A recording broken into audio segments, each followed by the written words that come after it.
Sebelum ceritanya dimulai, silahkan tulis di kolom komentar dari daerah mana saja teman-teman yang menonton cerita ini. Jangan lupa like dan subscribe agar channel ini bisa semakin berkembang dan bisa mempersembahkan cerita yang lebih menarik lagi. Malam itu, taman belakang kediaman Alina dan Reza disulap menjadi lautan cahaya. Ratusan lampu gantung kecil berkelip di antara rimbunan pohon, meniru kerlip bintang di langit Jakarta yang jarang terlihat jernih. Musik jazz yang lembut mengalun dari pengeras suara tersembunyi, menjadi latar bagi tawa dan denting gelas para tamu undangan. Ini adalah malam perayaan ulang tahun pernikahan mereka yang ke-7, sebuah perayaan yang dirancang Alina dengan cermat untuk menunjukkan kepada dunia betapa kokoh dan sempurnanya mahligai rumah tangga mereka.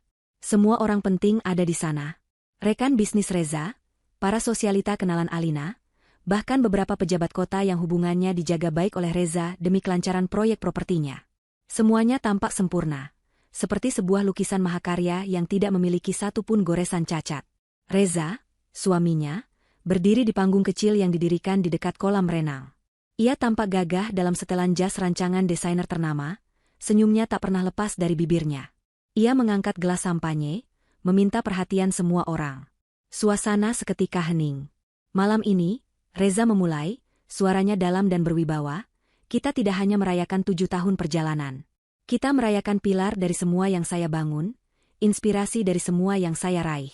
Kita merayakan wanita hebat di balik semua ini, istri saya tercinta, Alina. Tepuk tangan membahana. Alina, yang berdiri di antara kerumunan, tersenyum anggun. Senyum yang sudah ia latih selama bertahun-tahun. Senyum yang mampu menyembunyikan segala keraguan dan menampilkan citra kebahagiaan yang paripurna. Reza turun dari panggung, berjalan ke arahnya, dan dari dalam saku jasnya ia mengeluarkan sebuah kotak beludru berwarna biru tua. Di hadapan semua orang, ia membukanya. Sebuah kalung berlian dengan liontin berbentuk tetesan air berkilau di bawah cahaya lampu. Indah, mahal, dan dingin. Untuk 7 tahun yang indah, dan untuk selamanya yang akan kita lalui bersama, bisik Reza sambil mengenakan kalung itu di leher Alina. Kecupan singkat ia daratkan di keningnya, dan sekali lagi, tepuk tangan serta siulan kagum terdengar. Alina menyentuh liontin itu, merasakan dinginnya logam dan tajamnya sisi berlian di ujung jarinya. Ia tersenyum pada suaminya, mengucapkan terima kasih dengan suara lembut, namun hatinya merasakan sesuatu yang lain. Sebuah kejanggalan kecil yang coba ia tepis. Selama sisa malam itu, Alina memainkan perannya sebagai nyonya rumah yang sempurna. Ia menyapa tamu, memastikan gelas mereka tidak pernah kosong, dan tertawa di saat yang tepat. Namun, matanya tak pernah lepas dari Reza. Ia melihat bagaimana suaminya itu sesekali melirik ponsel di tangannya, ibu jarinya bergerak cepat di atas layar sebelum memasukkannya kembali ke saku seolah tak terjadi apa-apa. Ia melihat bagaimana Reza tertawa bersama rekan bisnisnya, tetapi tawa itu tidak pernah sampai ke matanya. Ada semacam jarak, sebuah kekosongan yang hanya bisa dirasakan oleh orang yang telah berbagi ranjang dengannya selama 7 tahun. Alina mencoba menghibur diri. Mungkin hanya tekanan pekerjaan. Proyek apartemen mewah di pusat kota memang menyita seluruh energi dan pikiran Reza. Wajar jika ia sedikit terdistraksi. Namun, kejanggalan itu semakin terasa nyata. Beberapa minggu terakhir, Reza sering pulang larut. Alasannya selalu sama, rapat mendadak dengan investor atau meninjau lokasi proyek di malam hari. Awalnya Alina percaya. Tapi kemudian ia mulai mencium aroma yang aneh setiap kali Reza pulang. Bukan aroma parfum maskulin yang biasa Reza kenakan, melainkan aroma parfum wanita yang manis dan lembut. Ketika ia menanyakannya, Reza hanya tertawa. Oh, mungkin itu sekretaris klien dari Hong Kong. Wanita di sana suka sekali memakai parfum yang menyengat. Jawabnya santai. Jawaban yang masuk akal, tetapi tidak cukup untuk menenangkan badai kecil yang mulai terbentuk di benak Alina. Panggilan telepon di tengah malam yang dijawab Reza dengan berbisik di balkon juga semakin sering terjadi. Jika Alina terbangun dan bertanya, jawabannya selalu sama. Panggilan dari Singapura, sayang. Beda zona waktu. Maaf kalau mengganggumu. Sinta, sahabat terbaiknya sejak mereka masih mengenakan seragam sekolah, menghampirinya dan memeluknya dari samping. Pestanya luar biasa, Al. Kau memang yang terbaik, puji Sinta tulus. Alina membalas pelukan itu. Kehadiran Sinta selalu menjadi penenang baginya. Sinta adalah tempatnya berbagi cerita, satu-satunya orang yang tahu sisi rapuh di balik citra kuat seorang Alina. Terima kasih sudah membantuku, Sin.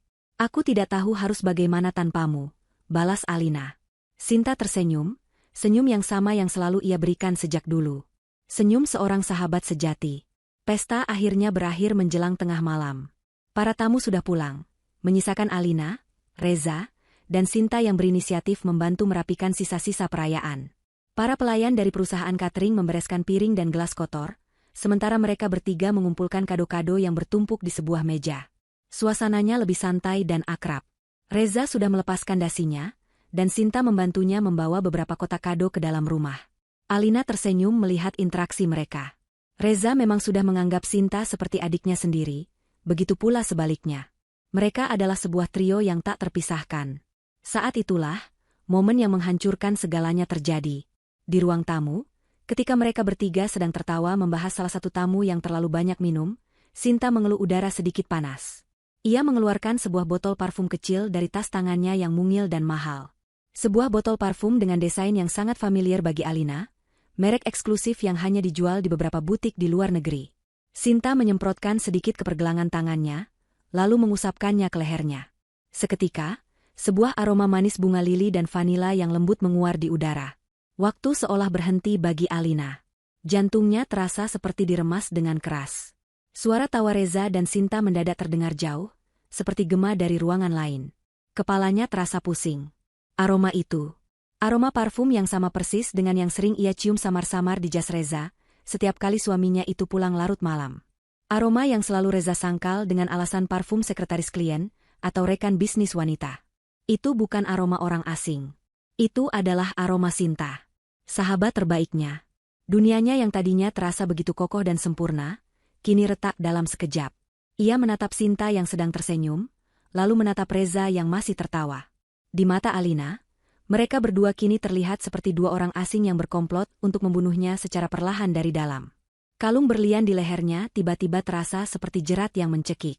Malam itu, surga kecilnya telah runtuh menjadi puing-puing pengkhianatan.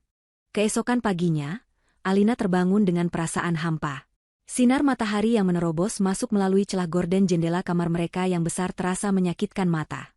Di sebelahnya, Reza masih tertidur pulas, napasnya teratur dan dalam.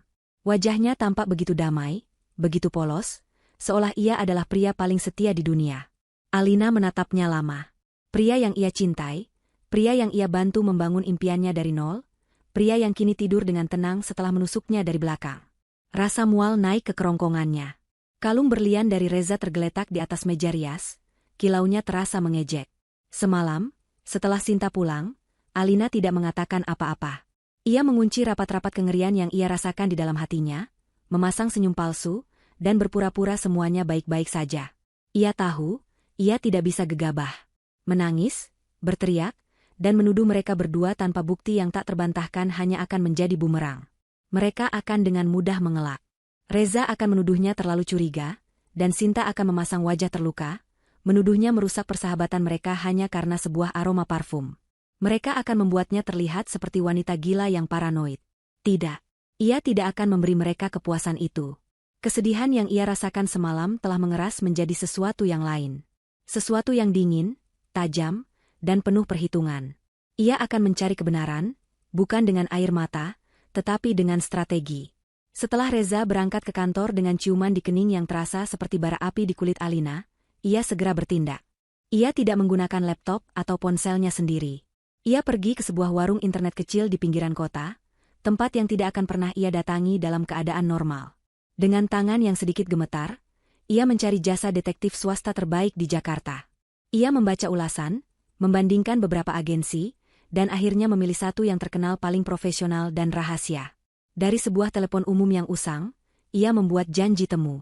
Sore itu, di sebuah kafe yang tenang dan tidak mencolok, ia bertemu dengan seorang pria parubaya bernama Pak Bima. Penampilannya biasa saja, tidak seperti detektif di film-film. Ia mengenakan kemeja batik sederhana dan celana bahan. Namun, matanya tajam dan cara bicaranya lugas. "Jadi, apa yang bisa saya bantu, Bu Alina?" tanya Pak Bima setelah Alina memperkenalkan dirinya dengan nama samaran. Alina menarik napas dalam-dalam. Menceritakan kecurigaannya kepada orang asing terasa sangat memalukan, seolah ia sedang menelanjangi kegagalan rumah tangganya sendiri. Tapi ia harus melakukannya. "Saya mencurigai suami saya, Reza Wijoyo, berselingkuh dengan sahabat saya sendiri, Sinta Permata," ucapnya dengan suara yang ia usahakan tetap tenang. Ia memberikan foto mereka berdua, informasi mobil, alamat kantor, dan semua detail yang ia ketahui. Saya tidak butuh asumsi. Saya butuh bukti. Foto, rekaman, data transaksi. Apapun yang bisa membuktikan hubungan mereka tanpa keraguan sedikitpun. Pak Bima mengangguk perlahan, matanya tidak menunjukkan simpati maupun penghakiman. Saya mengerti. Kami akan mulai bekerja hari ini. Laporan akan saya kirimkan melalui email aman yang akan saya siapkan untuk Anda. Hari-hari berikutnya adalah siksaan terberat dalam hidup Alina. Ia harus menjalani perannya seperti biasa. Ia memasak sarapan untuk Reza, menelepon Sinta untuk sekadar bergosip tentang koleksi tas terbaru, bahkan menghadiri acara arisan bersama seolah tidak ada beban di pikirannya. Setiap senyuman terasa seperti topeng timah yang berat, setiap tawa terasa seperti pecahan kaca di tenggorokannya. Ia harus mendengarkan Sinta bercerita tentang betapa beruntungnya Alina memiliki suami seperti Reza, sambil menahan keinginan untuk menjambak rambut sahabatnya itu. Ia juga harus menahan diri saat Reza memeluknya di malam hari, mengatakan betapa lelahnya ia setelah bekerja seharian, padahal Alina tahu kelelahan itu mungkin disebabkan oleh hal lain. Laporan pertama dari Pak Bima datang 3 hari kemudian. Sebuah email singkat dengan beberapa lampiran. Foto Reza dan Sinta bertemu di lobi sebuah hotel bintang 5. Mereka hanya duduk dan mengobrol, tidak ada sentuhan fisik. Tapi cara mereka saling menatap, keintiman dalam gestur mereka, sudah cukup untuk mengkonfirmasi kecurigaan Alina. Laporan itu juga berisi salinan tagihan kartu kredit rahasia milik Reza. Di sana tertera serangkaian transaksi yang membuat jantung Alina berdebar kencang. Makan malam di restoran Prancis yang romantis, pembelian perhiasan di butik yang berbeda dari tempat kalungnya dibeli, dan yang paling menyakitkan, pembayaran penuh untuk sebuah tas tangan edisi terbatas dari merek yang selama ini diidam-idamkan oleh Sinta. Tas yang baru-baru ini Sinta pamerkan padanya, dengan alasan ia mendapat bonus besar dari kantornya. Kebohongan mereka begitu rapi, begitu terstruktur. Alina tidak menangis. Kemarahannya terlalu besar untuk air mata. Ia kini melihat dengan jelas. Pengkhianatan ini bukan sekadar nafsu sesaat. Ini adalah sebuah proyek jangka panjang yang direncanakan dengan matang di belakangnya. Mereka tidak hanya mengkhianati cintanya, tetapi juga merampok hasil jerih payahnya. Karena Alina tahu, uang yang Reza gunakan untuk menghujani Sinta dengan kemewahan adalah uang perusahaan. Perusahaan yang ia bangun bersama Reza, dengan modal awal dari warisan ayahnya dan strategi bisnis yang ia susun hingga larut malam saat Reza sudah tertidur. Seminggu berlalu. Alina terus mengumpulkan semua dokumen penting perusahaan yang ia simpan di brankas pribadinya. Akta pendirian, laporan keuangan asli, surat perjanjian modal, semua bukti yang menunjukkan bahwa ia adalah pemilik saham mayoritas secara tidak langsung. Ia bekerja dalam diam, seperti laba-laba yang menenun jaringnya, menunggu mangsanya lengah. Ia tahu pembalasannya tidak cukup hanya dengan membongkar perselingkuhan mereka. Ia harus mengambil kembali semua yang menjadi miliknya, membuat mereka merasakan bagaimana rasanya kehilangan segalanya. Kemudian, email terakhir dari Pak Bima datang. Isinya hanya satu kalimat. Saya perlu bertemu Anda segera. Ini penting. Mereka bertemu di tempat yang sama. Kali ini, wajah Pak Bima terlihat lebih serius. Tanpa banyak bicara, ia mendorong sebuah amplop coklat besar ke seberang meja. Semua yang Anda butuhkan ada di dalam sini, katanya pelan. Tangan Alina gemetar saat membukanya. Di dalamnya ada setumpuk foto cetak berkualitas tinggi. Foto-foto Reza dan Sinta yang sedang berciuman di dalam mobil, berpelukan di balkon sebuah apartemen yang tidak ia kenali. Hatinya sakit, tetapi ia memaksa dirinya untuk terus melihat. Lalu ia sampai pada tumpukan foto terakhir. Foto-foto itu diambil dari jarak jauh, melalui jendela sebuah butik gaun pengantin mewah. Di dalamnya, Sinta berdiri di atas panggung kecil, mengenakan gaun pengantin berwarna putih gading yang sangat indah. Ia tampak begitu bahagia, berputar-putar di depan cermin besar. Dan di dalam pantulan cermin itu, terlihat sosok Reza yang berdiri di sampingnya, memandangnya dengan tatapan penuh puja, persis seperti tatapan yang dulu ia berikan pada Alina di hari pernikahan mereka. Di bawah tumpukan foto itu, ada selembar kertas dari Pak Bima.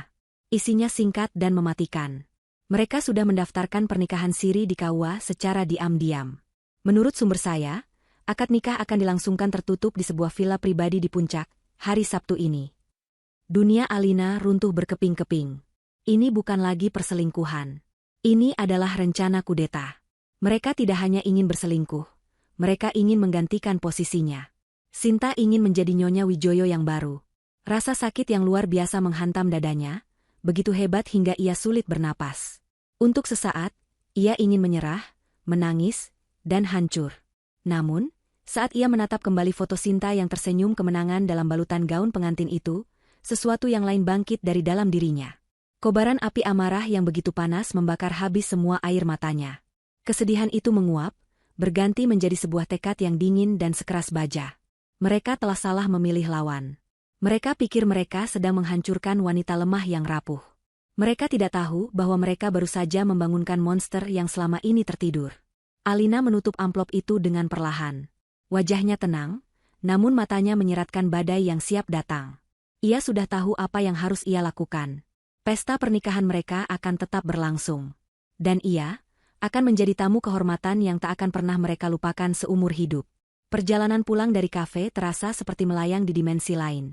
Alina mengemudikan mobilnya dengan otomatis, melewati jalanan Jakarta yang pada tanpa benar-benar melihatnya. Pikirannya tidak lagi dipenuhi kesedihan atau rasa sakit yang melumpuhkan. Semua itu telah menguap, tergantikan oleh ketenangan yang aneh dan dingin. Amplop coklat berisi foto-foto pengkhianatan itu tergeletak di kursi penumpang di sebelahnya, terasa seperti bom waktu. Ia tidak lagi melihatnya sebagai bukti kehancuran, melainkan sebagai amunisi. Setiap foto adalah sebutir peluru, dan ia kini memegang senjatanya, siap untuk membidik. Di kepalanya, sebuah rencana mulai terbentuk, benang-benang strategi yang rumit mulai ia tenun dengan presisi seorang ahli. Ia tidak akan menghancurkan mereka dengan amarah membabi buta. Ia akan melakukannya dengan perhitungan, secara legal, dan di hadapan semua orang, agar mereka tidak punya satu celah pun untuk lari atau menyangkal. Setibanya di rumah, kemewahan yang dulu terasa membanggakan kini terasa memuakan. Foto pernikahan besar mereka yang terpajang di ruang tamu, yang menampilkan senyum bahagia dirinya dan Reza, kini tampak seperti sebuah lelucon tragis. Setiap sudut rumah yang ia dekorasi dengan penuh cinta kini terasa seperti penjara yang dibangun di atas kebohongan. Tanpa membuang waktu, ia langsung menuju ruang kerjanya. Di balik sebuah lukisan abstrak yang besar, terdapat sebuah brankas tersembunyi. Hanya ia yang tahu kombinasinya. Di dalamnya, tersimpan semua dokumen yang menjadi nyawa perusahaan Reza. Bukan laporan keuangan yang sudah dipoles untuk publik dan investor, melainkan data mentah, catatan-catatan awal, dan yang terpenting, surat perjanjian pramodal yang mereka tanda tangani di awal pernikahan. Surat yang dengan jelas menyatakan bahwa dana sebesar 20 miliar rupiah dari warisan almarhum ayahnya adalah modal investasi pribadi, bukan harta bersama. Sebuah detail kecil yang Reza mungkin sudah lupakan di tengah arogansinya. Alina mengeluarkan semua dokumen itu, menatanya dengan rapi di atas meja. Kemudian, ia mengambil ponselnya dan menekan sebuah nomor dari daftar kontak lamanya. Nomor itu milik Pak Tirtayasa, seorang pengacara tua yang merupakan sahabat karib ayahnya. Pak Tirtayasa sudah seperti paman baginya, seorang pria bijaksana yang mengenalnya sejak ia masih gadis kecil. Ia tahu, hanya pria inilah yang bisa ia percayai sepenuhnya. "Halo, Om Tirta, ini Alina," sapanya ketika panggilan itu tersambung. Ada jeda sejenak sebelum suara berat di seberang menjawab. "Alina? Ya Tuhan, Nak, bagaimana kabarmu? Sudah bertahun-tahun rasanya." Alina tersenyum tipis. "Aku baik, Om. Maaf mengganggu. Ada hal yang sangat penting dan mendesak yang perlu aku bicarakan dengan Om. Bisakah kita bertemu?" Ia mengatur pertemuan di sebuah galeri seni milik temannya yang sedang tutup untuk renovasi. Tempat yang sepi dan aman dari mata-mata. Keesokan harinya, di tengah ruangan galeri yang kosong dan berbau cat, Alina membentangkan semua buktinya di hadapan Pak Tirtayasa. Ia menceritakan segalanya, dari kecurigaan pertamanya hingga amplop coklat dari detektif. Ia berbicara dengan tenang, tanpa setetes pun air mata, memaparkan fakta demi fakta seperti seorang direktur yang sedang melakukan presentasi bisnis. Pak Tirtayasa mendengarkan dengan saksama, wajahnya yang biasanya ramah kini mengeras. Guratan di dahinya semakin dalam saat ia memeriksa setiap lembar dokumen yang disodorkan Alina. Ia melihat foto-foto mesra Reza dan Sinta, lalu beralih ke laporan keuangan dan surat perjanjian modal. Ekspresinya berubah dari kaget, menjadi marah, lalu menjadi sebuah kekaguman yang tak bisa disembunyikan saat ia menyadari betapa kuatnya posisi hukum Alina. "Anak ini," desis Pak Tirtayasa sambil menggelengkan kepalanya, lebih kepada dirinya sendiri. "Dia pikir dia siapa bisa mempermainkanmu seperti ini? Dia lupa di atas tanah siapa dia berdiri selama ini." Kemarahan di suaranya terdengar tulus, kemarahan seorang paman yang melihat keponakannya disakiti. Ia menatap Alina dengan sorot mata yang tajam. "Apa yang kamu inginkan, Alina? Katakan pada Om." Apakah kamu mau perceraian dengan pembagian harta yang adil? Alina balas menatapnya, matanya berkilat dingin. Adil? Ulangnya dengan nada sinis. Tidak ada yang adil dari semua ini, Om. Aku tidak mau pembagian harta. Aku mau semuanya kembali. Perusahaan itu dibangun dari uang ayahku dan ide-ideku. Setiap strategi, setiap proyek besar, semuanya berasal dari pemikiranku. Reza hanya wajahnya, pelaksananya. Aku ingin mengambil kembali perusahaan itu. Aku ingin dia tidak punya apa-apa, sama seperti saat aku pertama kali bertemu dengannya. Aku ingin dia merasakan bagaimana rasanya berada di titik nol. Pak Tirtayasa terdiam sejenak, mempelajari kesungguhan di wajah Alina. Ia melihat pantulan ayahnya di mata gadis itu, seorang pebisnis ulung yang tidak pernah takut mengambil risiko. Ia akhirnya mengangguk. Baik, jika itu maumu, kita akan melakukannya. Kasusmu sangat kuat. Ini bukan sekadar gugatan cerai biasa. Ini adalah kasus penipuan dan penggelapan dana perusahaan. Reza menggunakan aset perusahaan, yang notabene sebagian besar adalah modal investasimu, untuk kepentingan pribadi dan membiayai wanita simpanannya. Kita bisa membekukan seluruh asetnya, baik aset pribadi maupun perusahaan, bahkan sebelum sidang pertama dimulai. Mereka menghabiskan waktu berjam-jam di galeri itu, menyusun strategi perang. Pak Tirtayasa menjelaskan langkah-langkah hukum yang akan mereka ambil. Pertama, menyiapkan gugatan pidana dan perdata secara bersamaan. Kedua, mengajukan permohonan sita jaminan ke pengadilan untuk semua aset yang terdaftar atas nama Reza dan perusahaannya. Ketiga, mengumpulkan kesaksian dari beberapa karyawan kunci yang loyal pada Alina di masa lalu, yang mungkin mengetahui aliran dana ilegal yang dilakukan Reza. Rencananya begitu kokoh, begitu rapat, hingga tidak ada celah bagi Reza untuk bisa lolos. Kita akan ajukan semua ini pada hari Senin pagi, kata Pak Tirtayasa sambil merapikan kembali dokumen-dokumen itu ke dalam tas kerjanya. Begitu pengadilan membuka pendaftaran, kita akan menjadi yang pertama. Sebelum Reza sadar apa yang terjadi, rekeningnya sudah dibekukan dan surat panggilan sudah ada di mejanya. Alina menggeleng pelan. Jangan hari Senin, Om. Pak Tirtayasa menatapnya dengan bingung. Kenapa? Itu adalah waktu yang paling efektif. Alina meraih ponselnya, membuka kalender, lalu menunjukkannya kepada pengacaranya. Jari telunjuknya yang lentik menunjuk ke sebuah tanggal di akhir pekan. Hari Sabtu. Mereka akan melangsungkan akad nikah siri hari Sabtu ini, di sebuah villa di puncak. Jelasnya dengan suara datar. Kebingungan di wajah Pak Tirtayasa seketika berubah menjadi keterkejutan, yang kemudian berganti dengan seulas senyum tipis penuh pengertian. Ia akhirnya paham. Ini bukan lagi sekadar pertarungan hukum di ruang sidang. Ini adalah sebuah pertunjukan. Sebuah deklarasi. Tapi pengadilan tutup di hari Sabtu, Nak. Kita tidak bisa mendaftarkan gugatan atau mendapatkan surat sita resmi, sanggah Pak Tirtayasa, meskipun ia sudah bisa menebak arah pembicaraan ini. Kita tidak perlu surat dari pengadilan hari itu, jawab Alina, senyum dingin tersungging di bibirnya untuk pertama kali. Kita hanya perlu surat panggilan dan beberapa petugas sebagai saksi.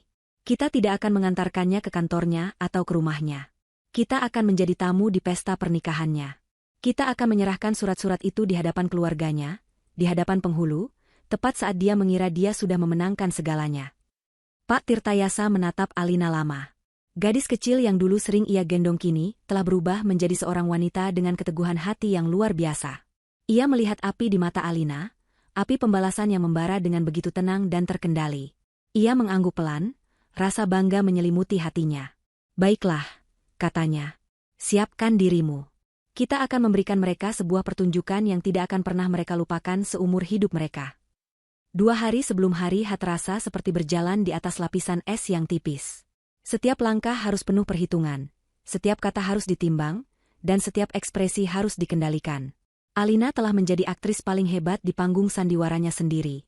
Ia menjalani hari-harinya dengan ketenangan yang menakutkan, sebuah ketenangan yang justru membuat Reza, yang hatinya diliputi rasa bersalah sekaligus antisipasi, merasa sedikit gelisah. Ia mengharapkan kecurigaan, pertanyaan, atau pertengkaran kecil. Tapi yang ia dapatkan hanyalah senyum lembut dan perhatian yang sama seperti biasanya. Pada hari Kamis malam, Reza mendekatinya dengan ragu. Sayang, akhir pekan ini aku harus ke puncak. Ada masalah mendadak dengan perizinan lahan untuk proyek villa kita yang baru.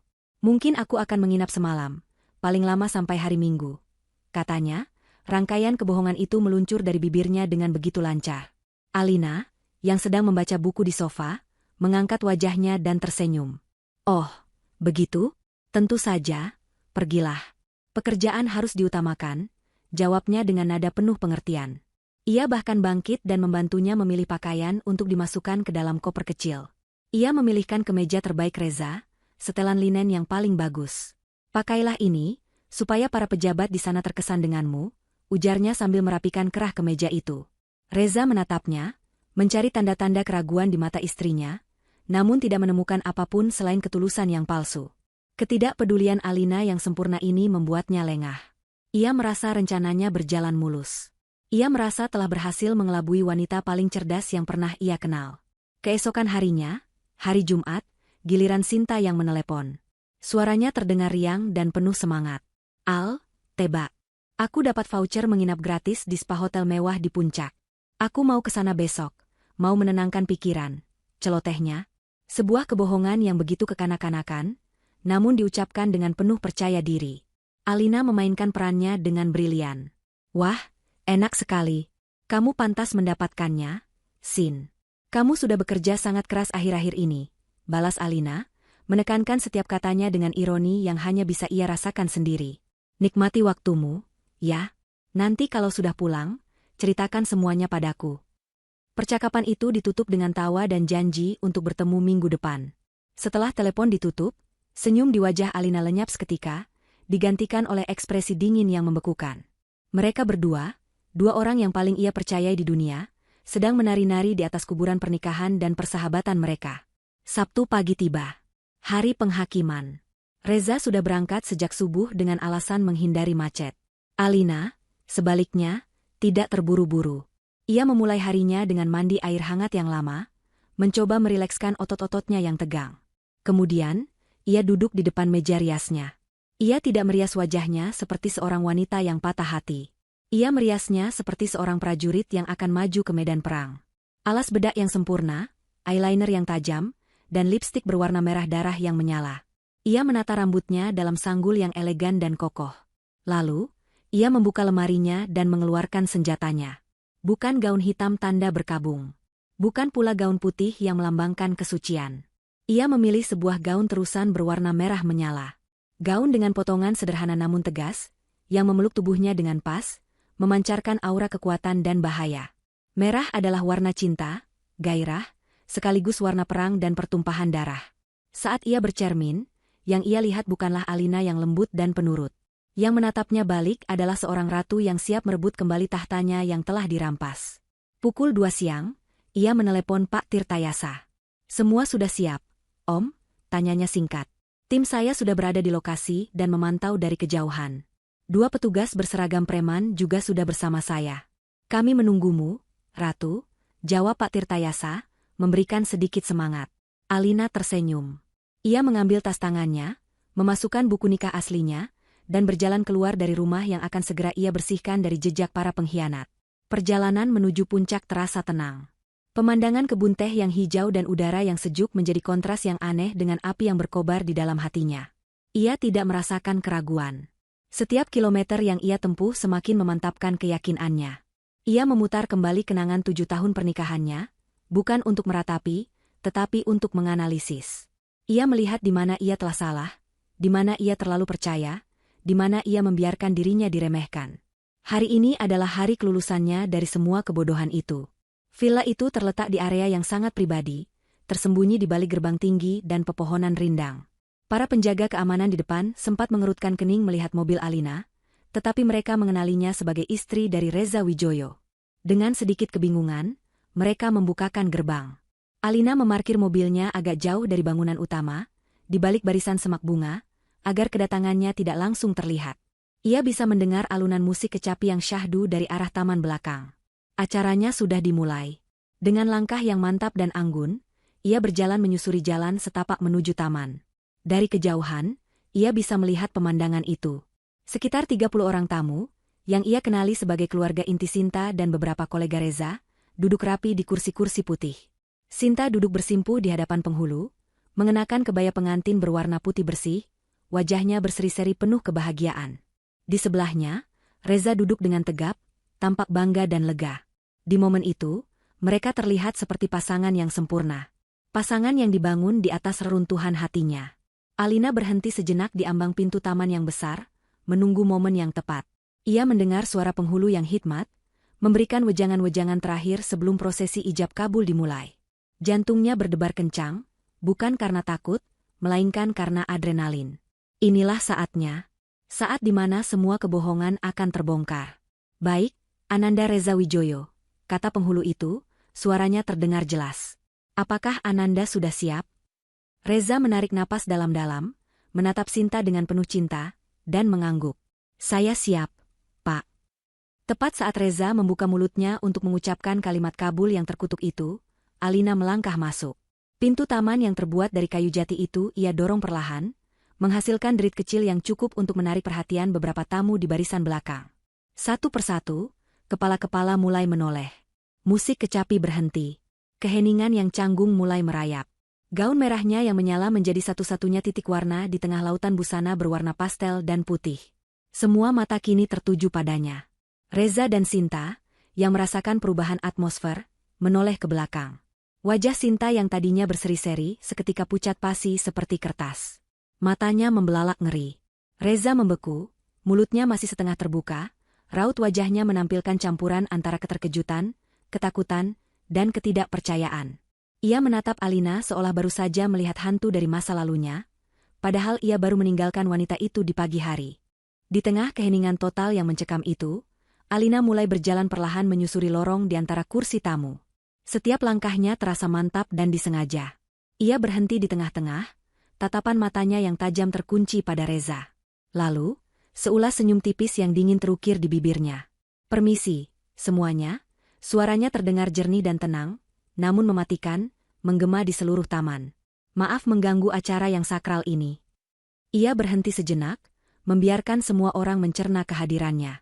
Sepertinya ada yang lupa memberitahu Bapak Penghulu, bahwa calon pengantin pria ini masih terikat dalam sebuah pernikahan yang sah. Ia mengambil satu langkah lagi ke depan. Dengan saya, pengantin wanita yang terlupakan telah tiba untuk menagih semuanya. Keheningan yang mengikuti ucapan Alina begitu pekat, hingga terasa memekakkan telinga. Selama beberapa detik yang terasa seperti selamanya, tidak ada yang bergerak. Para tamu undangan membeku di kursi mereka, wajah mereka menampilkan kanvas kebingungan dan keterkejutan. Wajah Ibu Sinta, yang tadinya berseri-seri, kini mengeras menjadi topeng horor. Penghulu yang duduk di depan meja akan tampak salah tingkah. Matanya bergerak panik dari Alina ke Reza, seolah mencari petunjuk tentang apa yang harus ia lakukan dalam situasi yang tidak pernah ada di buku panduannya. Musik kecapi yang sudah lama berhenti seolah meninggalkan gema kesunyian yang mencekam. Di tengah semua itu, Alina berdiri tegak, gaun merahnya seperti api yang siap melalap seluruh panggung sandiwara di hadapannya. Reza adalah yang pertama kali berhasil menemukan kembali suaranya, meskipun yang keluar hanyalah gagap yang menyedihkan. Alina, apa yang kamu lakukan di sini? Tanyanya, suaranya bergetar. Kepanikan yang murni terpancar dari matanya. Ia mencoba berdiri, seolah ingin menghampiri Alina dan menariknya pergi dari sana, membungkam kebenaran sebelum menyebar lebih jauh. Namun, Alina tidak memberinya kesempatan. Dengan langkah yang tenang dan berwibawa, ia berjalan melewati barisan tamu, langsung menuju meja akad. Setiap pasang mata mengikutinya. Ia mengabaikan Reza sepenuhnya dan menunjukkan perhatiannya kepada sang penghulu. Bapak penghulu yang saya hormati, sapanya dengan suara yang jelas dan sopan, kontras dengan kekacauan yang baru saja ia ciptakan. Nama saya Alina Wijoyo. Dan ini, ia membuka tas tangannya yang elegan, mengeluarkan sebuah buku kecil bersampul merah marun, dan meletakkannya dengan tegas di atas meja. Adalah buku nikah saya. Bukti bahwa saya adalah istri yang sah dari Reza Wijoyo, sesuai dengan hukum negara dan hukum agama. Buku nikah itu tergeletak di antara bunga-bunga hiasan meja, sampulnya yang resmi seolah berteriak menantang kesakralan palsu acara itu. Sang penghulu menatap buku itu dengan ragu, lalu menatap Reza, meminta penjelasan. Pada saat yang sama, ayah Sinta, seorang pria berperawakan besar dengan wajah yang mulai memerah karena amarah, bangkit dari kursinya. Siapa kau sebenarnya? Beraninya kau datang kemari dan membuat tuduhan tidak berdasar untuk mempermalukan keluarga kami. Geramnya, jarinya menunjuk lurus ke arah Alina. Alina menoleh, menatap pria itu tanpa rasa takut sedikitpun. Tuduhan tidak berdasar, Pak, tanyanya dengan nada dingin. Silakan periksa buku nikah itu. Silakan periksa KTP suami saya. Nama yang tertera di sana sebagai istri adalah nama saya, bukan nama putri Anda. Ia kemudian mengalihkan tatapannya kembali ke Reza yang kini pucat pasi. Jawab aku, Reza. Di hadapan semua orang, di hadapan keluarga wanita yang hampir kau nikahi ini. Apakah aku istrimu atau bukan? Reza terpojok. Ia membuka mulutnya, tapi tidak ada kata yang keluar. Keringat dingin mulai membasahi pelipisnya. Di satu sisi ada Alina dengan kebenaran yang tak terbantahkan, di sisi lain ada keluarga Sinta yang menatapnya dengan pandangan menuntut. Kerajaannya yang dibangun di atas kebohongan runtuh dalam hitungan detik. Melihat Reza yang tak berkutik, Sinta yang sejak tadi hanya diam membisu akhirnya meledak dalam tangisan histeris. Tidak. Ini tidak mungkin. Reza, katakan padanya ini semua bohong. Katakan padanya kau akan menceraikannya. Kau sudah berjanji padaku. Raungnya, suaranya pecah. Riasan wajahnya yang sempurna mulai luntur oleh air mata, mengubah wajah cantiknya menjadi potret penderitaan yang mengenaskan. Kekacauan pun meledak. Para tamu mulai berbisik-bisik, beberapa bahkan mengeluarkan ponsel mereka untuk merekam drama yang terjadi. Keluarga Sinta mulai meneriaki Reza, menuntut pertanggungjawaban. Suasana yang tadinya hikmat kini berubah menjadi pasar yang riuh oleh amarah, tangisan, dan penghinaan. Tepat di puncak keributan itulah, Pak Tirtayasa masuk, diikuti oleh dua orang pria berpenampilan tegap yang tak lain adalah petugas berpakaian preman, serta seorang asisten muda yang membawa map tebal. Kehadiran mereka yang profesional dan berwibawa seketika meredam sedikit kebisingan. Selamat sore, sapa Pak Tirtayasa dengan suara tenang namun berotoritas, membuat semua orang menoleh ke arahnya. Mohon maaf mengganggu. Nama saya Tirtayasa, saya adalah penasihat hukum dari Ibu Alina Wijoyo. Ia berjalan mendekati Reza, yang kini tampak seperti pesakitan yang menunggu vonis. Asistennya menyerahkan map tebal itu kepada Reza. Bapak Reza Wijoyo, lanjut Pak Tirtayasa, dengan ini kami menyerahkan surat panggilan resmi. Satu untuk gugatan perceraian, dan satu lagi adalah gugatan perdata dan pidana atas tuduhan penipuan, penggelapan dana perusahaan, serta perzinahan. Setiap kata yang diucapkannya seperti palu godam yang menghantam sisa-sisa harga diri Reza. Bersama surat ini, juga terlampir surat perintah sita jaminan sementara dari pengadilan untuk semua aset bergerak dan tidak bergerak atas nama Anda dan perusahaan Anda, PT Wijoyo Land, yang akan berlaku efektif mulai hari Senin pagi. Tangan Reza gemetar hebat saat menerima tumpukan dokumen legal itu. Matanya membelalak membaca judul-judul surat di halaman depan. Penggelapan dana. Penipuan. Sita jaminan. Ini lebih buruk dari yang pernah ia bayangkan. Ini bukan sekadar perceraian. Ini adalah perang penghancuran total. Ia menatap Alina, mencari belas kasihan, tetapi yang ia temukan hanyalah sepasang mata yang dingin seperti es. Setelah memastikan misinya selesai, Alina mengalihkan perhatiannya untuk yang terakhir kali kepada Sinta. Ia berjalan mendekati wanita yang pernah menjadi sahabatnya itu. Sinta masih menangis terseduh-seduh di kursinya, kebaya pengantinnya yang indah kini terlihat kotor dan kusut. Alina berjongkok di hadapannya, tatapannya tidak lagi mengandung amarah, melainkan semacam rasa kasihan yang dingin.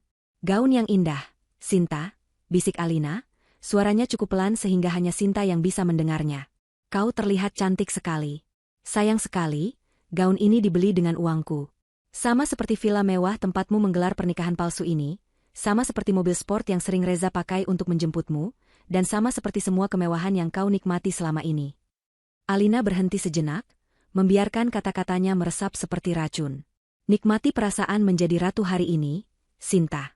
Karena mulai besok, kau bahkan tidak akan punya apa-apa untuk menjadi seorang pengemis. Alina berdiri. Ia tidak perlu mengatakan apa-apa lagi.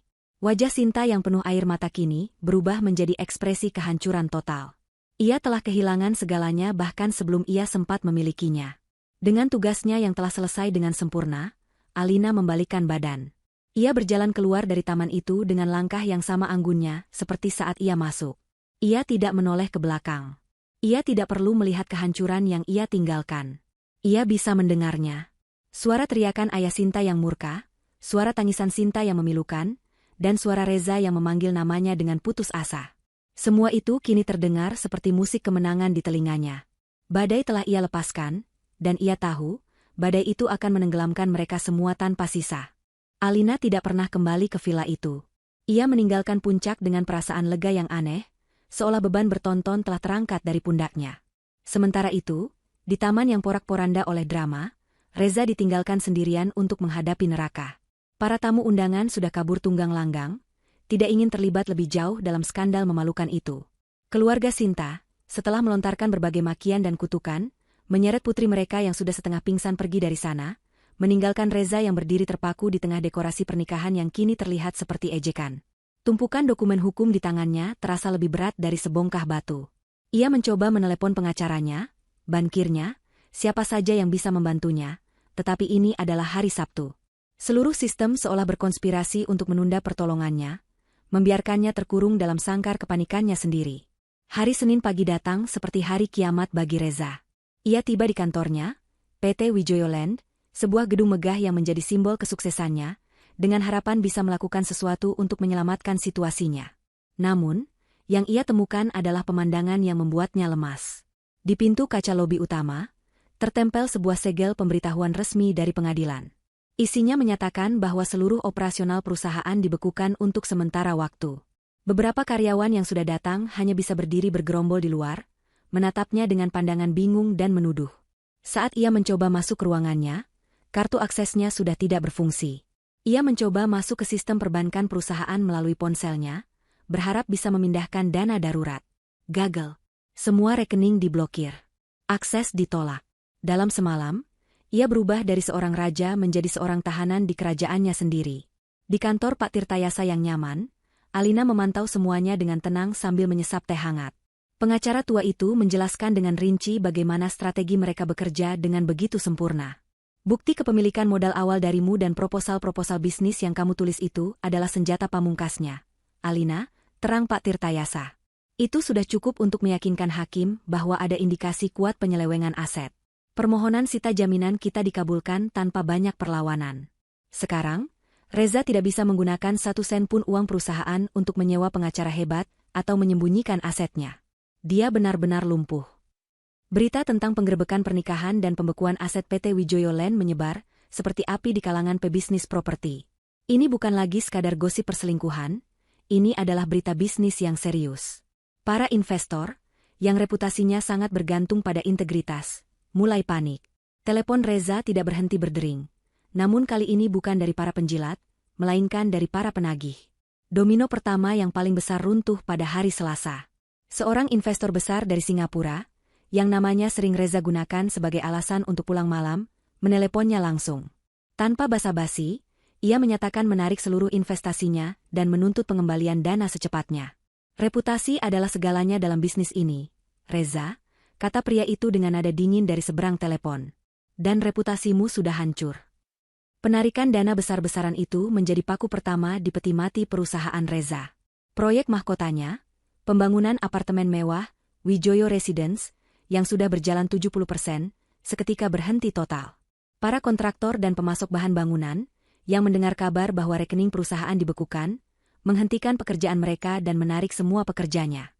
Bangunan setengah jadi itu kini berdiri seperti monumen kegagalan raksasa di tengah kota, menjadi saksi bisu runtuhnya sebuah ambisi. Para calon pembeli yang sudah menyetorkan uang muka mulai berdatangan ke kantor yang disegel, menuntut pengembalian uang mereka. Di dalam perusahaan, terjadi eksodus massal. Para manajer kunci, arsitek, dan tim penjualan yang cerdas, yang menyadari bahwa kapal ini akan segera tenggelam, mulai melompat satu persatu. Mereka mengajukan surat pengunduran diri, membawa serta keahlian, pengalaman, dan daftar klien mereka ke perusahaan kompetitor yang dengan senang hati menampung mereka. PT Wijoyo Land kini bukan hanya kehabisan uang, tetapi juga kehabisan otak. Reza menjadi orang yang berbeda dalam hitungan hari. Wajahnya yang dulu angkuh kini kuyu, matanya cekung karena kurang tidur, dan penampilannya acak-acakan. Ia menghabiskan hari-harinya di sebuah kantor pengacara kecil yang bisa ia bayar dengan sisa uang tunai di dompetnya, mencoba mencari celah untuk melawan. Tetapi semua usahanya sia-sia. Bukti yang dimiliki Alina terlalu kuat. Setiap pintu yang ia ketuk untuk meminta pinjaman atau bantuan, tertutup rapat di depan wajahnya. Namanya sudah masuk daftar hitam di dunia perbankan dan bisnis. Sebulan kemudian, vonis terakhir tiba. PT Wijoyo Land secara resmi dinyatakan pailit dan harus dilikuidasi untuk membayar utang kepada para kreditur dan investor. Kerajaan yang ia bangun dengan keringat dan kebohongan selama 7 tahun, hancur lebur menjadi debu. Namun, penderitaannya belum berakhir. Surat pengusiran datang untuk apartemen mewah yang ia tinggali bersama Sinta, karena apartemen itu adalah aset perusahaan yang kini disita. Di hari yang sama, Mobil sport mewahnya ditarik oleh perusahaan leasing karena gagal bayar cicilan. Puncaknya adalah ketika kartu kredit terakhirnya ditolak saat ia mencoba membeli sebungkus roti di minimarket. Ia benar-benar telah jatuh miskin. Di tengah keputusasaan, sepucuk surat terakhir datang ke alamat sementaranya. Bukan dari Alina. Surat itu dari bank, memberitahukan bahwa rumah pribadi mereka, yang diagunkan untuk pinjaman modal beberapa tahun lalu, akan segera disita dan dilelang. Itulah titik terendah baginya. Ia tidak hanya kehilangan perusahaan dan kekayaannya, ia telah kehilangan segalanya. Kerajaannya telah runtuh, dan ia kini hanyalah seorang pengemis di atas puing-puingnya. Setelah kehancuran total Reza, Alina mengambil jeda sejenak. Bukan untuk beristirahat, melainkan untuk mengamati. Ia tahu, dari dua targetnya, Sinta adalah yang paling rapuh sekaligus paling licik. Setelah skandal di pesta pernikahannya, Sinta seolah lenyap di telan bumi. Ia tidak menjawab telepon, tidak aktif di media sosial, dan mengurung diri di rumah orang tuanya, menjilati lukanya dalam penghinaan. Alina bisa saja membiarkannya hancur dengan sendirinya oleh gosip dan rasa malu. Tapi itu terlalu mudah. Itu bukan pembalasan yang setimpal untuk seorang sahabat yang telah mengkhianatinya dengan begitu dalam. Alina ingin Sinta kehilangan satu-satunya hal yang masih menjadi kebanggaannya, satu-satunya pilar yang ia pikir bisa menopang hidupnya kembali, karirnya yang cemerlang. Sinta adalah seorang manajer pemasaran senior di Cantika Kosmetika, salah satu perusahaan kosmetik lokal terbesar di negeri ini. Ia adalah anak emas di perusahaannya, terkenal ambisius, kreatif, dan pandai menjilat atasan. Selangkah lagi, ia akan dipromosikan menjadi direktur. Alina tahu, Sinta berpegang pada harapan itu. Ia mungkin berpikir, biarlah Reza bangkrut dan hubungan mereka hancur, ia masih bisa bangkit dan membangun kembali hidupnya yang glamor dengan kekuatannya sendiri. Alina tersenyum dingin memikirkan itu. Ia akan memastikan pilar terakhir itu runtuh menimpa Sinta hingga remuk. Alina tidak mau menyerang dengan cara yang murahan. Mengirimkan foto-foto perselingkuhan Sinta ke kantornya hanya akan dianggap sebagai drama pribadi. Perusahaan mungkin akan memberinya peringatan, tapi tidak akan memecatnya jika kinerjanya bagus. Alina butuh sesuatu yang menyerang Sinta secara profesional. Sesuatu yang membuktikan bahwa karakternya yang busuk juga tercermin dalam etos kerjanya.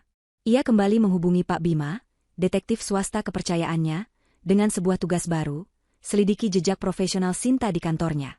Hanya dalam seminggu, Pak Bima kembali dengan temuan yang menarik. Pertama, bukti penyalahgunaan fasilitas kantor. Sinta sering menggunakan mobil dinas untuk kencan rahasianya dengan Reza.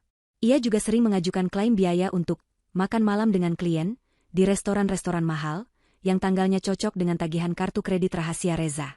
Ini adalah bukti penipuan kecil, tapi menunjukkan pola ketidakjujuran. Namun, temuan kedua adalah bom yang sesungguhnya. Alina teringat, beberapa bulan lalu Sinta pernah bercerita sambil lalu tentang seorang anak baru di timnya yang punya ide kampanye brilian tapi tidak becus dalam presentasi. Sebulan kemudian, Sinta mempresentasikan sebuah kampanye baru yang sangat sukses dan dipuji setinggi langit oleh Dewan Direksi. Ide dasarnya terdengar sangat mirip. Dengan informasi ini, Alina meminta Pak Bima mencari tahu siapa anak baru itu. Namanya Rina, seorang gadis muda yang cerdas namun pendiam dan cenderung penakut. Alina, dengan persona barunya sebagai pebisnis wanita yang tangguh, mengatur sebuah pertemuan rahasia dengan Rina. Awalnya Rina sangat gugup dan takut. Khawatir akan kehilangan pekerjaannya jika melawan Sinta. Namun, Alina tidak menekannya. Ia justru menawarkan perlindungan dan sebuah kesempatan. Rina, saya tahu Sinta mencuri ide kampanyemu, kata Alina langsung ke intinya. Saya tidak akan memaksamu mengaku. Tapi saya ingin kamu tahu, orang seperti Sinta akan terus menginjak orang lain untuk naik. Hari ini kamu, besok orang lain. Saya di sini menawarkanmu keadilan. Alina kemudian meletakkan kartu nama Pak Tirtayasa di atas meja. Saya akan memberimu perlindungan hukum terbaik. Jika kamu dipecat, saya akan memastikan kamu mendapat pesangon 10 kali lipat. Dan jika semua ini selesai, mungkin ada posisi yang lebih baik untuk orang berbakat sepertimu di perusahaan saya yang baru. Tawaran itu terlalu bagus untuk ditolak. Mata Rina yang tadinya penuh ketakutan kini bersinar dengan harapan. Dengan tangan gemetar, ia akhirnya menceritakan semuanya. Ia menunjukkan kepada Alina draft asli proposalnya, lengkap dengan email yang ia kirimkan kepada Sinta berbulan-bulan lalu, yang cap waktunya menjadi bukti tak terbantahkan. Sinta tidak hanya mencuri idenya, ia bahkan tidak mengubah banyak dari konsep dasarnya, hanya memoles presentasinya menjadi lebih mewah. Kini, Alina memiliki semua amunisi yang ia butuhkan. Ia menyusun sebuah berkas yang rapi. Di dalamnya terdapat bukti penggelapan dana kantor oleh Sinta, bukti plagiarisme dan pencurian kekayaan intelektual dari Rina, dan sebagai pemanis, beberapa foto paling sopan dari perselingkuhan Sinta dengan Reza, yang dibingkai bukan sebagai drama murahan, melainkan sebagai bukti karakter yang berisiko, dan bisa mencoreng citra merek Cantika Kosmetika yang pro-wanita dan keluarga. Namun, Alina tidak mengirimkan berkas itu ke CEO Cantika Kosmetika. Itu terlalu sederhana. Isunya bisa saja ditutup-tutupi secara internal demi menjaga nama baik perusahaan. Alina menginginkan ledakan yang lebih besar. Melalui jaringan Pak Tirtayasa, ia mengetahui bahwa Cantika Kosmetika sedang dalam tahap akhir proses akuisisi oleh sebuah korporasi multinasional raksasa dari Eropa. Proses ini melibatkan uji tuntas yang sangat ketat, di mana reputasi dan integritas internal menjadi faktor penentu. Inilah panggung yang sempurna. Alina mengirimkan salinan berkas itu secara anonim ke 3 target sekaligus. Dewan Direksi Perusahaan Multinasional di Eropa, seorang jurnalis investigasi bisnis yang paling ditakuti di ibu kota, dan terakhir, sebagai pukulan penutup, ke CEO Cantika Kosmetika sendiri. Pesan yang ia sertakan singkat dan tajam, peringatan untuk para investor. Ada pembusukan internal, potensi tuntutan hukum atas pencurian kekayaan intelektual, dan risiko reputasi yang serius di dalam perusahaan yang akan Anda akuisisi. Efeknya seketika dan dahsyat. Korporasi Eropa itu langsung menekan tombol panik. Mereka mengancam akan membatalkan kesepakatan akuisisi bernilai triliunan rupiah, jika masalah ini tidak segera dibersihkan. Sang jurnalis mulai menelepon ke sana kemari, mengendus berita besar. CEO Cantika Kosmetika, yang tadinya menganggap Sinta sebagai aset berharga, kini melihatnya sebagai kanker yang harus segera diangkat sebelum menyebar dan menghancurkan segalanya. Harga dirinya, bonusnya, dan masa depan perusahaannya kini dipertaruhkan. Ia tidak punya pilihan selain bertindak cepat dan kejam. Sore itu, Sinta menerima panggilan telepon untuk menghadiri rapat mendadak dengan CEO dan kepala HRD. Ia melangkah ke kantor dengan penuh percaya diri, rambutnya ditata sempurna, senyumnya sudah ia siapkan. Ia yakin ini adalah hari pengumuman promosinya. Ia berpikir inilah titik baliknya, awal dari kebangkitannya. Namun, saat ia masuk ke ruang rapat, ia tidak melihat wajah-wajah ceria. Yang menyambutnya adalah wajah dingin sang CEO dan tumpukan berkas di atas meja. Berkas yang sama yang telah Alina susun. Sinta, kata CEO itu tanpa basa-basi, bisakah kamu jelaskan ini? Satu persatu, bukti itu dibeberkan di hadapannya. Laporan pengeluaran palsu. Email dari Rina. Foto-fotonya dengan Reza. Wajah Sinta berubah dari percaya diri, menjadi bingung, lalu pucat pasi. Ia mencoba menyangkal, merangkai kebohongan, tetapi bukti itu terlalu kuat, terlalu lengkap. Pembelaannya terdengar lemah dan menyedihkan. Rapat itu tidak berlangsung lama. Keputusannya sudah dibuat bahkan sebelum ia masuk ke ruangan. Demi menjaga integritas perusahaan, kata kepala HRD dengan nada formal, dengan sangat menyesal, kami harus mengakhiri hubungan kerja dengan Anda, efektif segera. Kami juga sedang mempertimbangkan untuk menempuh jalur hukum atas kerugian yang telah Anda sebabkan. Dunia Sinta runtuh untuk kedua kalinya, dan kali ini jauh lebih parah. Ia bahkan tidak diizinkan kembali ke mejanya. Seorang petugas keamanan mengawalnya ke sana, mengawasinya saat ia memasukkan barang-barang pribadinya ke dalam sebuah kotak kardus dengan tergesa-gesa, di bawah tatapan rekan-rekan kerjanya yang berbisik-bisik. Momen itu adalah puncak penghinaan baginya. Ia diantar keluar dari lobi gedung yang megah itu seperti seorang kriminal. Karirnya, kebanggaannya, topeng kesuksesan yang ia kenakan selama ini, semuanya telah dihancurkan tanpa sisa. Ia berdiri seorang diri di trotoar yang ramai, memeluk kotak kardusnya, menatap gedung yang dulu menjadi simbol ambisinya. Kini, gedung itu terasa seperti nisan dari karirnya yang telah mati. Kejatuhan Reza dan Sinta tidak lantas menyatukan mereka dalam penderitaan. Sebaliknya, kemalangan justru menjadi bahan bakar yang membakar habis sisa-sisa hubungan mereka yang rapuh. Tanpa uang, tanpa status, dan tanpa pekerjaan, mereka terpaksa pindah ke satu-satunya tempat yang bisa mereka sewa dengan sisa uang yang berhasil diselamatkan Sinta. Sebuah kamar kontrakan sempit di gang pada di belakang sebuah pasar. Tempat itu adalah antitesis dari semua yang pernah mereka nikmati. Dindingnya lembab dan berjamur, catnya mengelupas di sana-sini.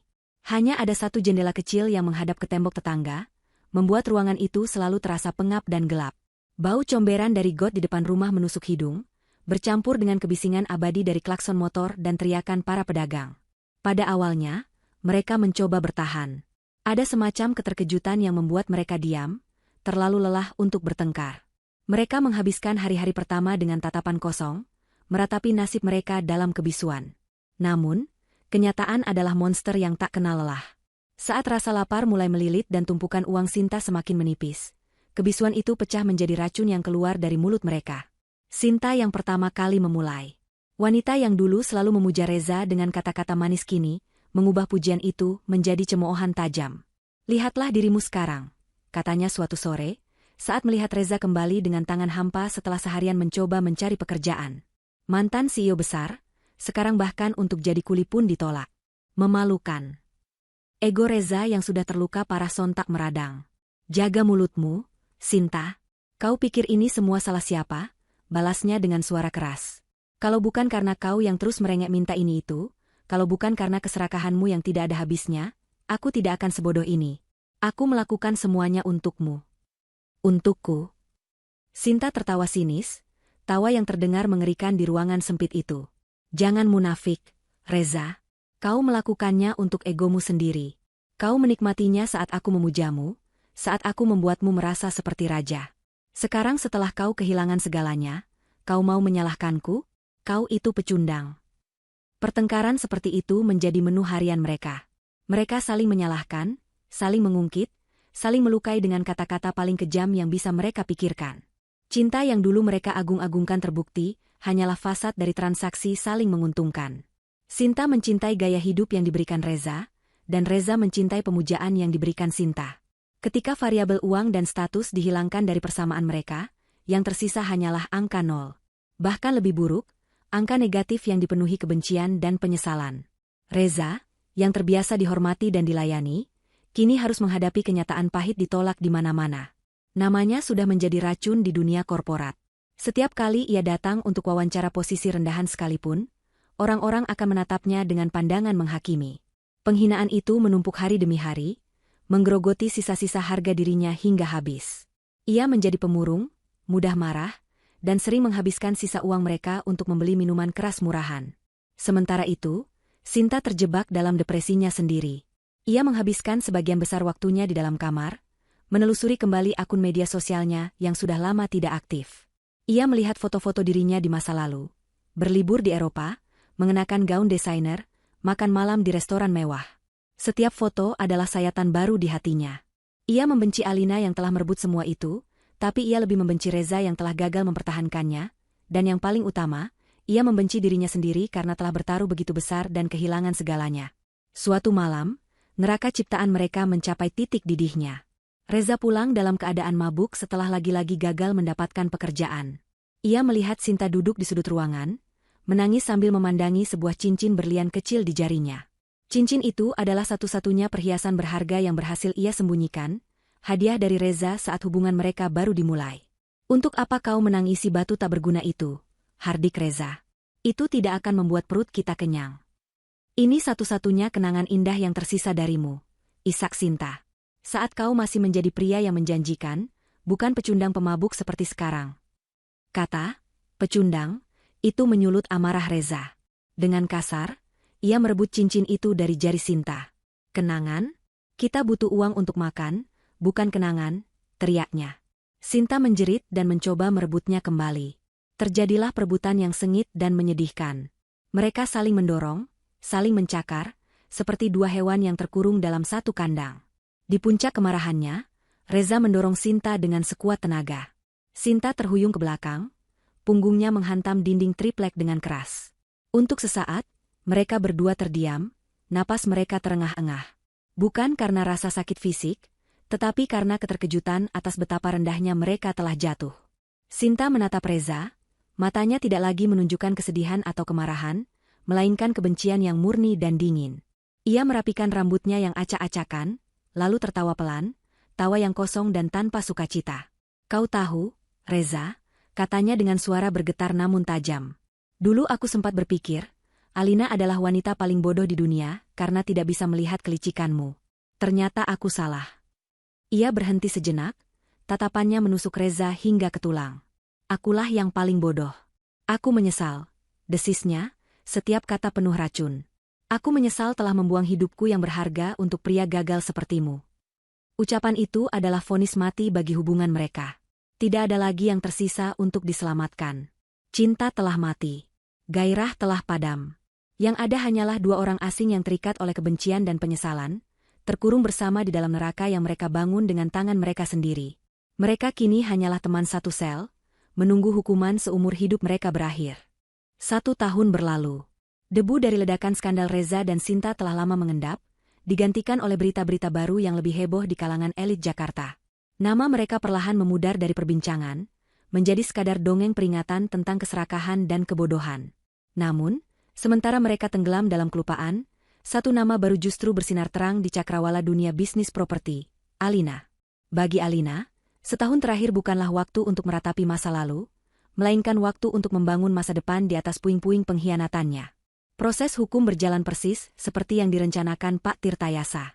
Perceraian mereka dikabulkan dengan cepat.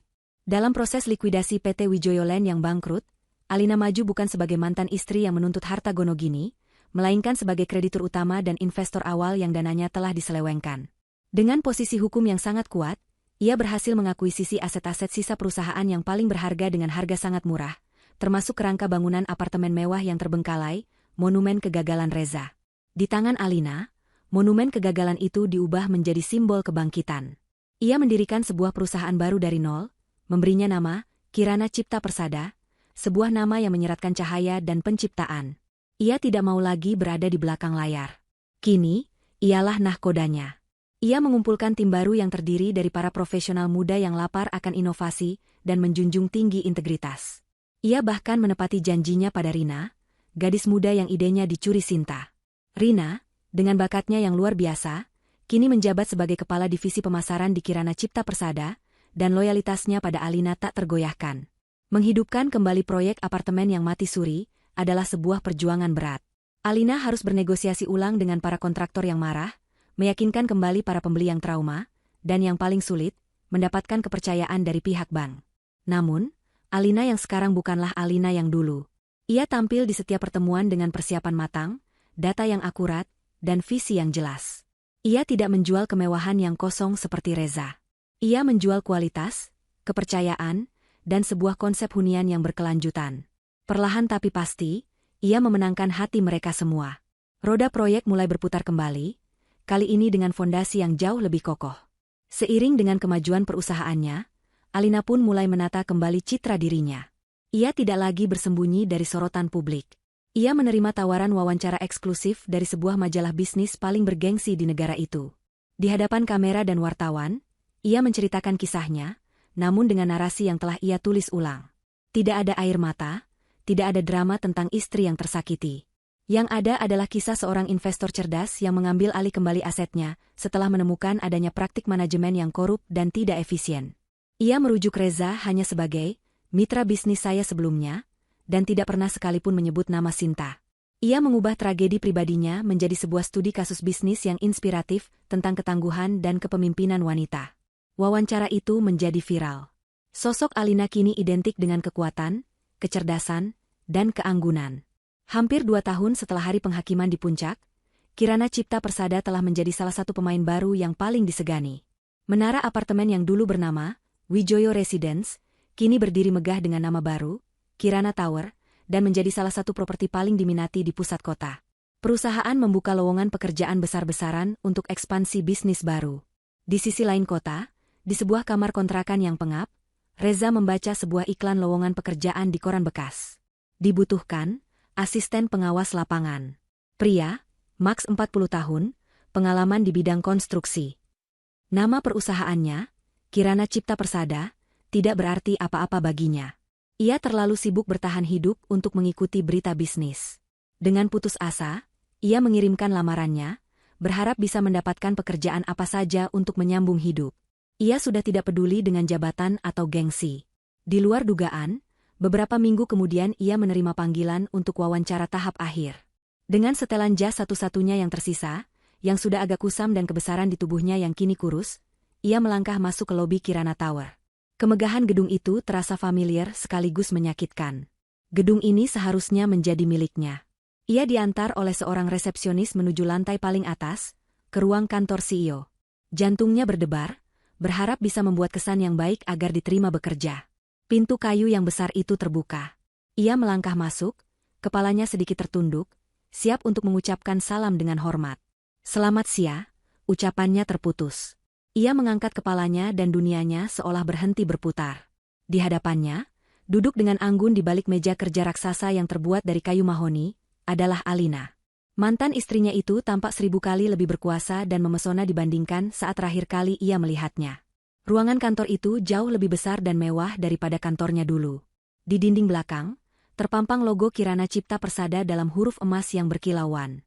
Syok, malu, dan rasa sakit yang luar biasa menghantam Reza seperti badai. Kakinya terasa lemas.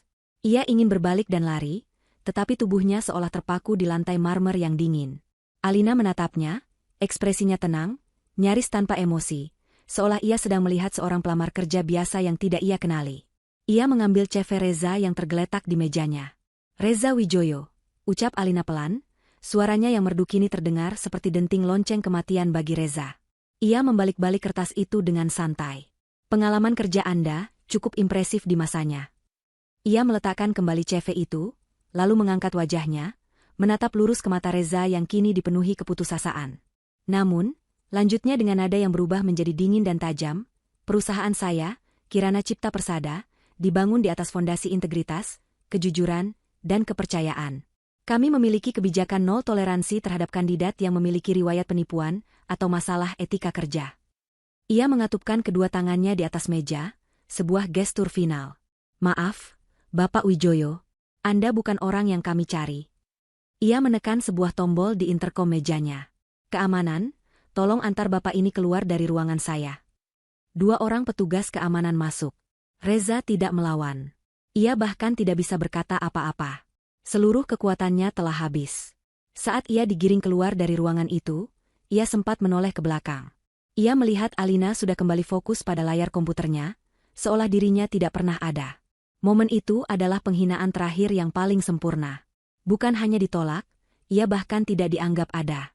Ia telah dihapus sepenuhnya dari dunia yang pernah ia kuasai, oleh wanita yang pernah ia buang. Tahta itu kini bukan hanya telah direbut kembali, tetapi juga telah dibangun ulang menjadi jauh lebih megah, dan ia bahkan tidak layak untuk menjadi pesuruh di istana baru itu. 2 tahun kemudian, waktu telah menjadi hakim yang adil, memberikan ganjaran yang setimpal bagi setiap perbuatan. Karma tidak datang dalam bentuk petir yang menyambar, melainkan dalam bentuk kehidupan sehari-hari yang monoton dan tanpa harapan, sebuah hukuman yang jauh lebih kejam bagi orang-orang yang pernah hidup dalam kemewahan. Di sebuah proyek pembangunan gedung pencakar langit di pinggir kota, seorang pria kurus dengan kulit legam terbakar matahari sedang mengaduk semen.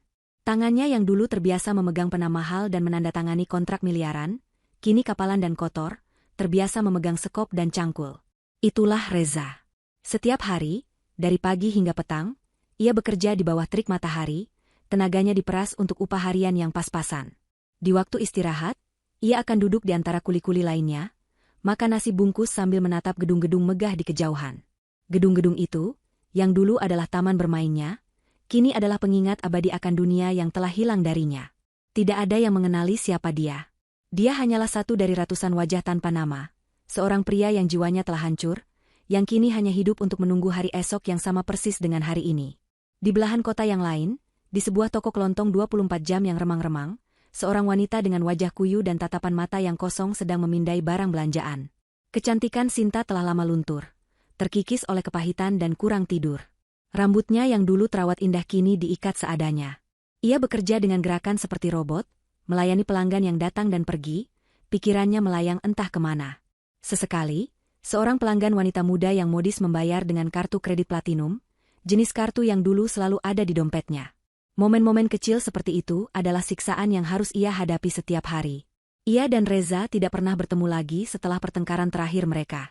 Mereka berpisah jalan, masing-masing menuju neraka pribadi mereka, terasing dalam penderitaan yang mereka ciptakan sendiri. Sementara itu, di puncak Kirana Tower, kehidupan Alina adalah sebuah simfoni kesuksesan dan kedamaian. Pagi itu, ia baru saja menyelesaikan rapat dewan direksi, di mana ia dengan percaya diri memaparkan rencana ekspansi perusahaan ke kancah internasional. Para direktur, yang terdiri dari pria dan wanita brilian, mendengarkannya dengan penuh kekaguman. Mereka tidak melihatnya sebagai wanita yang beruntung, tetapi sebagai pemimpin visioner yang pantas mereka ikuti. Namun, Kebahagiaan Alina tidak hanya berasal dari tumpukan uang atau kesuksesan bisnis. Ia telah menemukan kembali dirinya yang hilang. Sore hari, setelah jam kerja, ia tidak lagi menghadiri pesta-pesta sosialita yang membosankan. Ia lebih memilih menghabiskan waktunya di studio lukis pribadinya, sebuah hobi yang ia tinggalkan saat menikah dengan Reza. Di depan kanvas putih, ia menuangkan perasaannya, menciptakan keindahan dari dalam dirinya sendiri. Ia juga aktif dalam sebuah yayasan yang membimbing para pengusaha wanita muda, berbagi ilmu dan pengalamannya, membantu mereka untuk tidak membuat kesalahan yang sama seperti yang pernah ia lakukan. Ia tidak lagi merasa kesepian. Ia dikelilingi oleh orang-orang yang tulus menyayanginya. Sahabat-sahabat lamanya yang sempat menjauh kini kembali merapat. Bahagia melihat Alina yang sesungguhnya telah kembali. Ia belum mencari cinta yang baru. Bukan karena ia trauma, tetapi karena ia tidak lagi merasa membutuhkannya untuk merasa utuh. Ia sudah utuh dengan sendirinya. Kebahagiaannya tidak lagi bergantung pada validasi dari seorang pria. Malam itu, Alina berdiri di balkon penthouse-nya yang luas, yang terletak di lantai teratas Kirana Tower. Ditemani segelas teh melati hangat, ia menatap hamparan lampu kota Jakarta yang berkelip di bawahnya. Pemandangan yang dulu hanya bisa ia impikan, kini terbentang nyata di hadapannya. Ia menarik napas dalam-dalam, menghirup udara malam yang sejuk. Tidak ada lagi jejak amarah atau dendam di hatinya.